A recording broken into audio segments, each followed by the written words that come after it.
Finally আমরা এখন চলে আসলাম রাতের পদ্মা সেতুতে। বেশি দাম দেখাতে গেলে পদ্মার ইলিশ খাইতে হবে, তো ইলিশের চয়েসটা বাদ দিয়ে সব ইন্ডিয়া চলে যাচ্ছে। মোদী সরকারকে ভালোবেসে টনকে টন পাঠাচ্ছে, আর বাংলাদেশের মানুষ না খেয়ে গাঁজাগুজি খেয়ে বেড়াচ্ছে। এই যে মাংস। আসসালামু আলাইকুম, আশা করি সবাই ভালো আছেন। তো দেখতে পাচ্ছেন যে রাত্রেবেলা আমরা মাছ ডেলিভারি করার জন্য আসছি। আমরা যশোর থেকে পদ্মায় আসছি মাছ ডেলিভারি করার জন্য। মূলত সততা মৎস্য খামার থেকে মাছগুলো ডেলিভারি করার জন্য দেখতে পাচ্ছেন নিয়ে আসা হয়েছে, আর এখন ডেলিভারি শেষ। আর আমরা এখন চলে যাব পদ্মার যে রাতের সৌন্দর্য এটা দেখার জন্য এবং ইলিশের খোঁজে। হ্যালো গাইস, কি অবস্থা সবার? তো চলে আসলাম আমরা এখন পদ্মা সেতুতে ইলিশ খাইতে।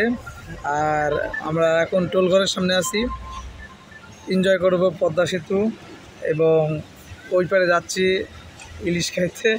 তো যাইতে যাইতে আরও অনেক কথা হবে এবং ব্রিজটা দেখাবো রাত্রে পদ্মা সেতু কেমন লাগে এটা আসলে দেখার জন্য আসলাম। সাথে আছে রাব্বি ভাই, আরিফ ভাই। এই যে কি অবস্থা ভাই? বাড়ি ভালো ছিলাম মনে হয়। জ্যাম তাই? জ্যাম না, মানে আমরা তো আসলে একটু ঘুরলাম, তাই না? হ্যাঁ, ভালো লাগলো। রাতের পদ্মা সেতু, রাতের পদ্মা সেতু। তো রাতের পদ্মা সেতু আমরা আজকে দেখবো। রাতের পদ্মা। আর এখন রাত বাজে কয়টা? রাত বাজে হলো, ঘুরতে দেখেন তো 10টা বাজতে গেল। 10টা বাজতে গেল। এখন আসলাম পদ্মা সেতু দেখার জন্য রাত্রেবেলা, এবং মূলত ইলিশ খাবো সেই বিষয়টা আসলে কি করবো তাই। তো এখন পদ্মা সেতু উঠতেছি, আপনাদেরকে দেখায়। I can hear the demons call when they do what they do. And now I feel like taking off, find a place with a view. The pain is never gonna stop if it's controlling you.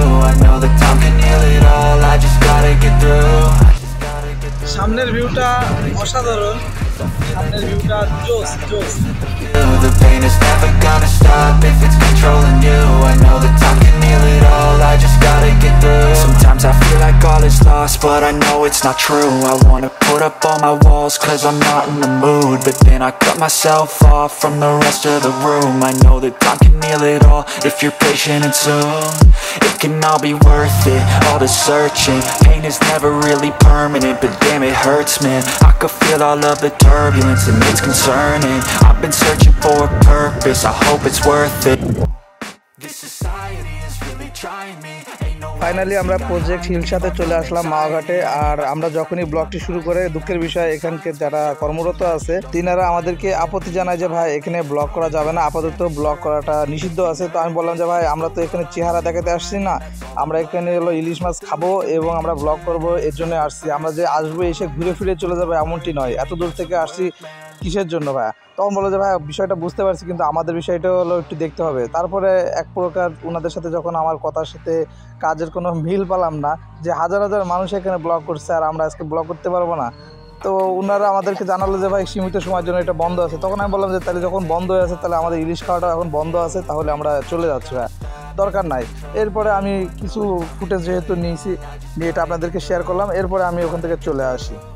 তো ব্যাপারটা খুবই খারাপ লাগে যে সবাই blog করে সবাই যায়, আমরা হলো আসলাম এত কষ্ট করে কিন্তু আমরা ইলিশ খাইতে পারলাম না, এই একটা মনের ভিতরে আফসোস।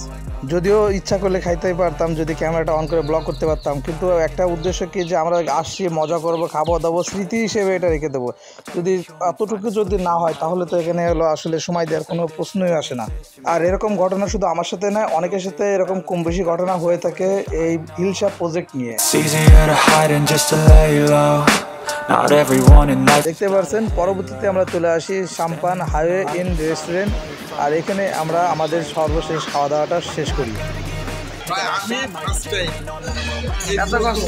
এত কষ্ট করে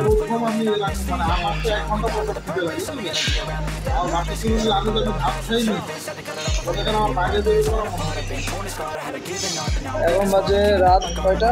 11টা মতন বাজে। আর এখন আমরা খাওয়া দাওয়া করবো।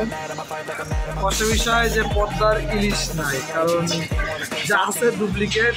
আমি একটা প্রতিবেদন দেখছিলাম, সেখানেও একটা কথা বলছিল এক সাংবাদিক ম্যাডাম, যে বর্তমান পদ্মার ইলিশ নেই। এখন বাজে রাত 11টা, পদ্মার ইলিশ নেই, ইলিশ আছে কিন্তু ওই ইলিশ খাওয়া যাবে না। টাকা দেখাইতে গেলে, বেশি দাম দেখাইতে গেলে পদ্মার ইলিশ খাইতে হবে। তো ইলিশের চয়েসটা বাদ দিয়ে সব ইন্ডিয়া চলে যাচ্ছে।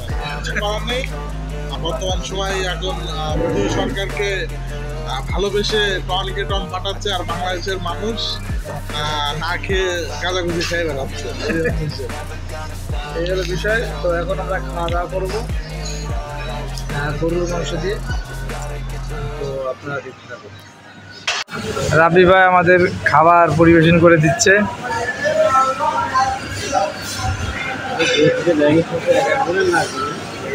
এক একজনে লাগবে না, দেন।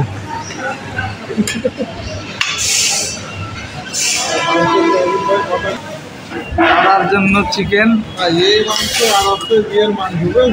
আমাদের জন্য মাংস। এখন খাওয়া স্টার্ট করব, খাওয়া দাওয়া করে দেন আবার বের হয়ে যাব। এই যে মাংস,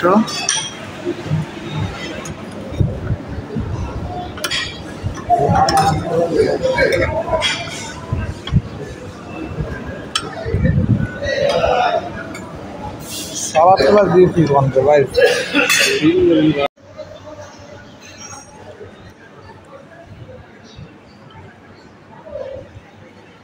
আরিফ ভাই প্রচুর খাচ্ছে, প্রচুর খেতে লেগেছে। আরিফ ভাই প্রচুর খাচ্ছে।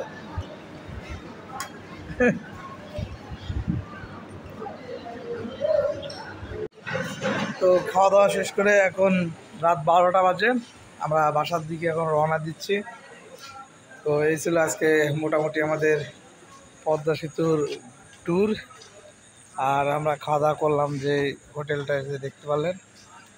হোটেলের মানটা আমার কাছে অতটা ভাল লাগেনি, কারণ হোটেল জাঁকজমক কিন্তু খাওয়া দাওয়ার রান্নাটা সাধারণ ছিল। এই যে এখন আমরা গাড়িতে উঠবো, আর রাব্বি ভাই সামনে গেছে, আরিফ ভাই যে সেলফি টেলফি দিলে এখন একটু বের হয়ে যাবো। সবাই ভালো থাকবেন, আল্লাহ হাফেজ।